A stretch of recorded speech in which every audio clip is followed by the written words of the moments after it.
दिल्ली धमाकों से जुड़ी बड़ी खबर आ रही है। सोशल मीडिया पर जैश उल हिंद नाम के एक संगठन ने दिल्ली धमाके की जिम्मेदारी ली है। जैश उल हिंद ने एक मैसेज सोशल मीडिया पर शेयर किया है। मैसेज में दिल्ली में धमाकों की जिम्मेदारी के साथ धमकी भी दी गई है। देश के और शहरों में भी इसी प्रकार के हमले करने की धमकी दी गई है। हालांकि ये कैसा संगठन है और इसके तार किससे जुड़े हैं, अभी इसकी कोई जानकारी नहीं मिल पाई है। जांच एजेंसियां इसकी जांच में जुटी है कि ये कबूलनामा सही है या सिर्फ किसी शरारती तत्व की हरकत।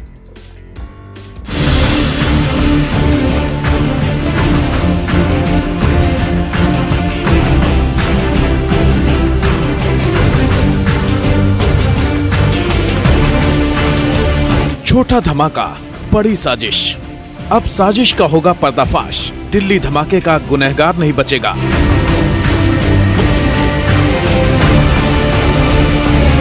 दिल्ली में इजरायली दूतावास के पास कल हुए ब्लास्ट मामले में जांच तेज हो गई है।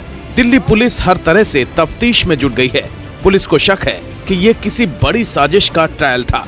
फॉरेंसिक टीम की तफ्तीश में सामने आया है कि ब्लास्ट के लिए अमोनियम नाइट्रेट का इस्तेमाल किया गया था। मौके से क्राइम ब्रांच की टीम को आधा जला हुआ गुलाबी रंग का दुपट्टा और इजरायली राजदूत के नाम एक लिफाफा मिला है। इस लिफाफे के अंदर से एक चिट्ठी भी बरामद हुई है जिसमें लिखा है, ये तो ट्रेलर है। चिट्ठी में 2 ईरानी नागरिकों का जिक्र है, एक जनरल और परमाणु वैज्ञानिक का नाम सामने आया है।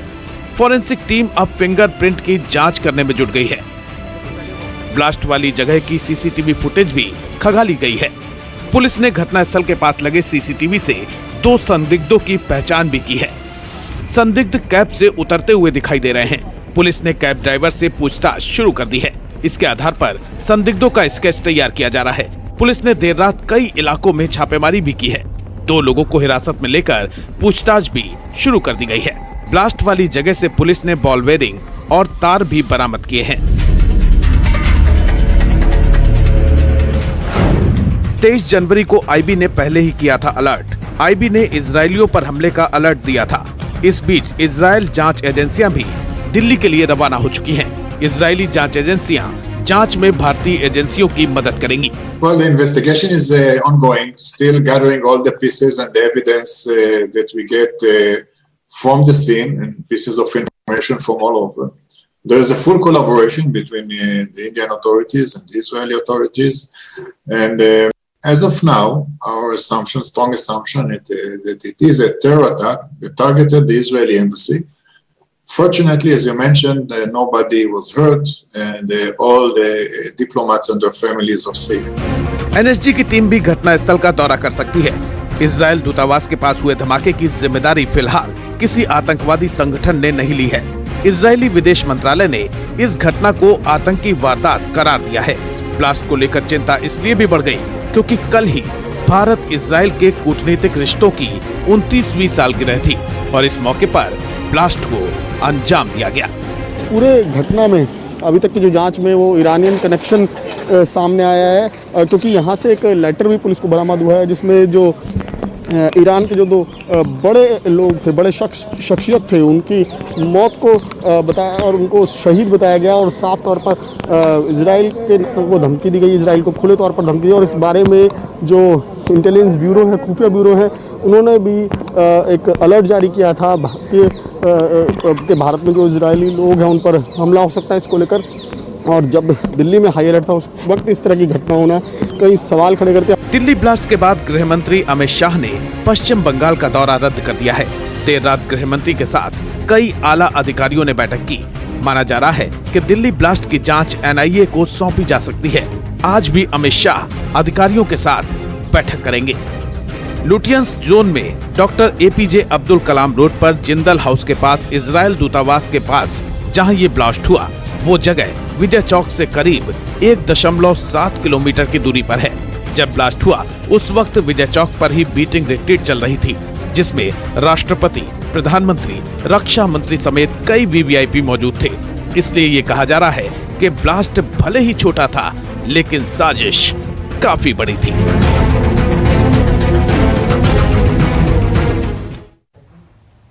और बड़ी खबर इससे जुड़ी जो इस वक्त सामने आ रही है वो ये कि जैश उल हिंद, यह संगठन का नाम बताया जा रहा है जिसने इन हमलों की जिम्मेदारी ली है, दिल्ली धमाकों की जिम्मेदारी अपने ऊपर ली है। हालांकि बड़ी बात यह है कि ये कैसा संगठन है, किस ग्रुप से जुड़ा हुआ है, अभी तक इस बारे में कोई इंफॉर्मेशन नहीं है। दरअसल एक मैसेज सोशल मीडिया पर इस बाबत शेयर किया गया था इस संगठन की तरफ से। मेरे साथ विमल कौशिक मेरे सहयोगी जुड़ गए हैं। विमल, इस संगठन को लेकर क्या जानकारी है, कहां से इसके तार जुड़े हैं? क्या पहली बार ऐसी कोई हरकत इस प्रकार के नाम के संगठन के साथ सामने आई है?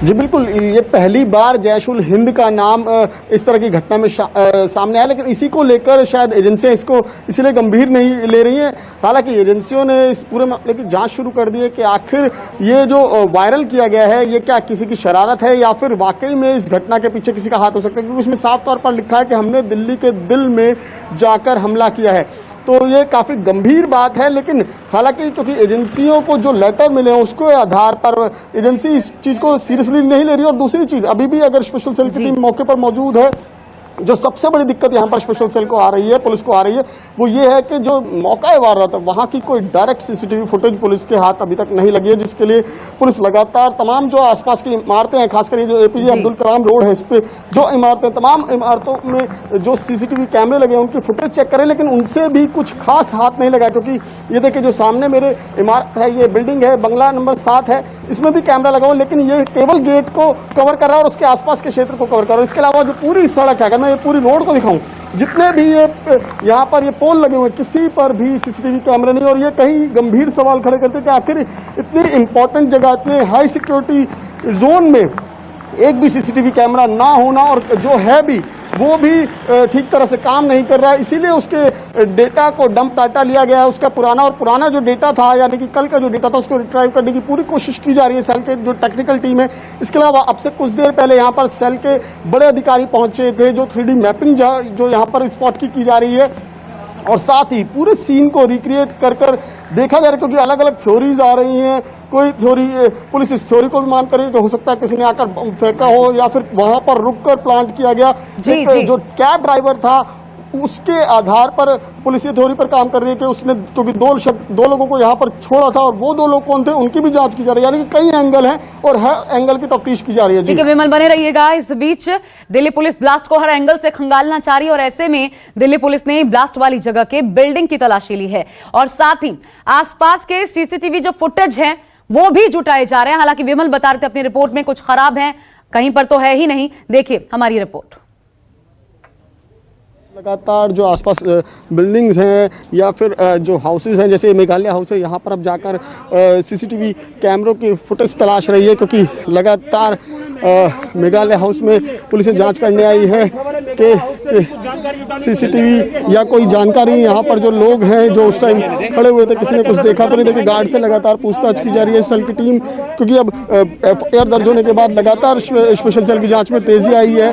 और सबसे जो यहाँ पर पुलिस को दिक्कत हो रही है वो यही कि यहाँ पर जो कैमरा है, जो मेन स्पॉट है, वो कैमरा ठीक से काम नहीं कर रहा था, जिसके चलते पुलिस को सबूत जुटाने में काफ़ी दिक्कतें हो रही है। इसीलिए पुलिस आसपास की बिल्डिंग्स जो हैं, आसपास के जो मकान हैं, वहाँ हर घर में जाकर, हर बिल्डिंग में जाकर जानकारी हासिल कर रही है कि कोई क्लू उन्हें मिल जाए, कोई सीसीटीवी फुटेज उन्हें मिल जाए, कोई जानकारी उन्हें मिल जाए। देखिए लगातार हर बिल्डिंग में स्पेशल सेल की टीम जा रही है और वो जाँच कर रहे हैं कि शायद उन्हें वहाँ से कोई क्लू हासिल हो जाए। और सीसीटीवी खासकर, क्योंकि ये भी जानकारी आ रही है कि जो ये घटना को जिसने अंजाम दिया उसने शायद रेकी भी की हो, तो इसलिए पुलिस उसको भी उसके लिए भी कड़ियां जोड़ने की कोशिश कर रही है। और साथ ही जिसके ऐप के बारे में पुलिस को जानकारी मिली है, उससे पूरे रूट को वेरीफाई करके वहां पर भी जगह जगह जाकर स्पेशल सेल की टीम अब सबूत इकट्ठे कर रही है।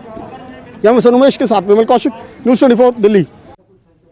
और आपको ये भी बता दें कि सुबह भी आज मौके पर काफी बड़ी संख्या में पुलिस के आला अधिकारी पहुंच चुके हैं। दिल्ली पुलिस की स्पेशल टीम मामले की तह तक पहुंचने के लिए हर तरह के सबूत जुटा रही है। जिस जगह ब्लास्ट हुआ है वहां पर हर एंगल से स्पेशल टीम की जांच जारी है। इजरायली दूतावास के पास जहां बम ब्लास्ट हुआ, वहां पर एक बार स्पेशल सेल की टीम एक बार फिर से पहुंची है, और डीसीपी यश कुशवाहा यहां पर पहुंचे हुए। और देखिए जो स्पेशल सेल की टीम है वो अपने इक्विपमेंट के साथ पहुंची है, जो तमाम एंगल हैं उनकी जांच कर रही है कि आखिर जो बम का इम्पैक्ट कितना था। ये देखिए ट्राइपॉड पर एक इक्विपमेंट लगा हुआ है जिसके जरिए जो मौका था, जो स्पॉट है, उसको पूरा मुआयना किया जा रहा है और उसकी डिटेल्स नोट की जा रही हैं। खुद डीसीपी इसको मॉनिटर कर रहे हैं, DCP PS Kushwaha special cell के, वो यहाँ पर पहुंचे हुए हैं। सुबह से ही लगातार यहाँ पर अधिकारी तमाम पहुंच रहे हैं और जांच की जा रही है।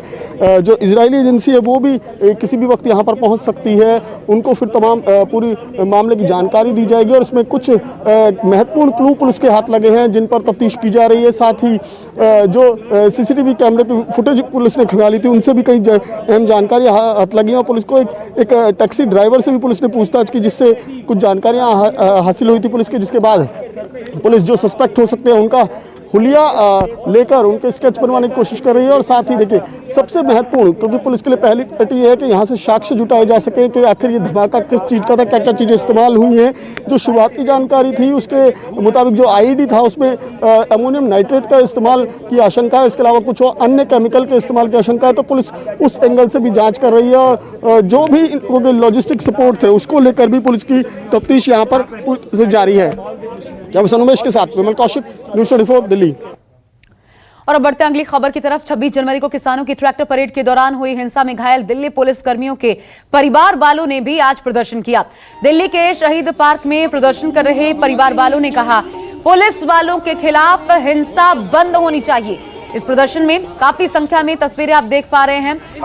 पुलिस वालों के परिजन पहुंचे थे, उन्होंने नारेबाजी की, 26 जनवरी की हिंसा पर अपना विरोध दर्ज करवाया। दरअसल 26 जनवरी को किसानों की ट्रैक्टर परेड के दौरान कई पुलिस कर्मियों को भी निशाना बनाया गया था। करीब 394 पुलिसकर्मी इस हिंसा में घायल हो गए थे। कल भी सिंगू बॉर्डर पर ठीक ऐसे ही हालात नजर आए। पुलिसकर्मियों पर फिर हमला हुआ। एक एडिशनल डीसीपी, एक एसएचओ जिनके हाथ पर चोटें आईं और इसके बाद इसी का विरोध दर्ज करवाने के लिए दिल्ली के शहीदी पार्क में पुलिस वालों के परिजन जुटे हैं। हम यही मैसेज देना चाहते हैं, भाई किसी का कोई भी नुकसान नहीं हो। हमारी दिल्ली पुलिस की फैमिली है, वो आपकी सेवा में हर टाइम हाजिर रहती है। आए हुए हैं, जो प्रोटेस्ट कर रहे हैं आप लोग कि जो फार्मर्स है वो चले जाएं और उससे किसी को हार्म भी ना आए दूसरों को। अगर वो कुछ भी जैसे मेरी मम्मा को अगर चोट लग जाए या किसी को लगे ना, बस जिन्होंने उपद्रव किया है उनको सख्त एक्शन किया जाए, खिलाफ उनको अरेस्ट किया जाए। वो ज़्यादातर निहंग थे, किसान नहीं थे, वो निहंग थे, उन्होंने वार किया। नए कृषि कानूनों के खिलाफ किसानों के आंदोलन को समर्थन देने के लिए बिहार में भी आज महागठबंधन ने मानव श्रृंखला बनाई। इस दौरान नेता प्रतिपक्ष तेजस्वी यादव खुद बुद्ध स्मृति पार्क के पास मानव श्रृंखला में खड़े रहे। न्यूज़ 24 ने खास बातचीत की। तेजस्वी यादव से क्या कहा, सुनिए। किसानों के समर्थन में और नेता प्रतिपक्ष तेजस्वी यादव के अगुवाई में महागठबंधन ने आज मानव श्रृंखला बनाई है। इस वक्त हमारे साथ खुद तेजस्वी यादव है। ये बताइए क्या मांग है, किन मांगों को लेकर आप लोगों ने मानव श्रृंखला बनाई? बड़ा साधारण सा मांग है कि जो काला कानून है उसको वापस लेना होगा सरकार को, और जब तक नहीं लेते तब तक हम लोग जो है शांतिपूर्ण ढंग से जो है हम लोग आंदोलन करेंगे।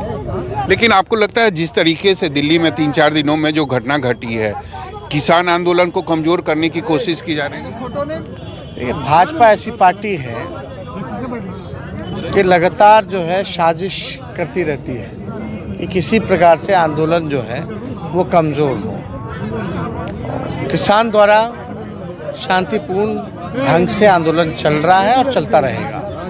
सरकार जो है किसी ना किसी रूप से कोई ना कोई तरीका अपना करके उसको कमज़ोर करना चाहेगा। 26 जनवरी सरकार को एक बात समझना पड़ेगा, देश की बड़ी आबादी जो है कृषि पे निर्भर करता है, लगभग 80%। ये नहीं चाहते हैं कि ये कानून जो है वो लागू हो, तो सरकार को वापस ले लेना चाहिए। इसमें 26 जनवरी को लाल किला में जो हुआ उस पर क्या कहें? भाजपा कराती है, उससे कोई कार्रवाई कहाँ होती है? जब भाजपा का हाथ है कोई नतीजा नहीं निकलता। नीतीश कुमार कुछ बोल नहीं रहे हैं कानून को लेकर। नीतीश कुमार जी का बस का रह भी नहीं गया कुछ, वो तो कठपुतली रह करके रह गए। अब तो रिमोट कहीं और है। आंदोलन कब तक जारी रहेगा आप लोगों का? लगातार हम लोग समय समय पे हम लोगों का चलता रहेगा। नमस्कार, मैं हूं मानक गुप्ता। अगर आपको हमारा ये वीडियो पसंद आया हो तो इसे लाइक और शेयर जरूर करें, और हां, हमें सब्सक्राइब और फॉलो करना ना भूलें। ताकि आप देश और दुनिया की कोई खबर मिस ना करें। तो जुड़े रहिए हमारे साथ और देखते रहिए News 24।